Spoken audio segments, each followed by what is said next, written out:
The Indian government had committed to Guyana a line of credit of 18 million US dollars from the Export-Import Bank for the construction of a specialty hospital at Liliendal.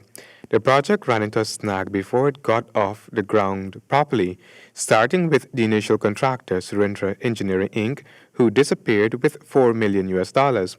The APNUFC government, shortly after assuming office, entered into a memorandum of understanding with an Indian construction firm, Federa's Lloyd, relative to the project. Here is Foreign Affairs Minister Carl Greenidge. We tried to make the best of the project by utilizing the services of the firm which had provided the lowest, certainly a lower tenure than Surendra, and also which has actually experience in constructing, I think, 30-something specialty hospitals. The Indian government soon after informed the government of Guyana that they were not in favor of Federa's Lloyd as a contractor for the continuation of the project.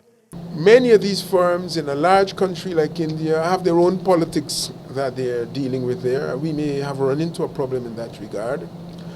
And what I had asked was that consideration be given to facilitating the funding to enable us to conclude that hospital. The Indian government had agreed to provide additional financing for upgrading of other hospitals.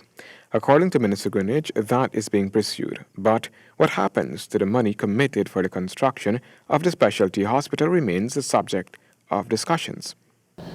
The specialty hospital was meant to be, and as far as the documentation I saw, a place which provided what sometimes is called health tourism. Essentially, you build a hospital.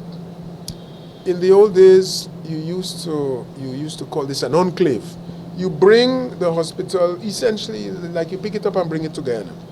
You put it down there, you bring Indian doctors to run it, you bring Indian nurses to run it, you provide services to Americans and maybe some others outside who have health insurance and whose health insurance providers would prefer lower costs of service than exist in the U.S.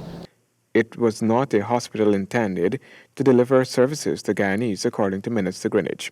He suggested that the hospital could have very well been built for those who could pay and probably the provision of services to locals at subsidized prices, but no such agreement was in place. Handel Duncan, HGP Nightly News.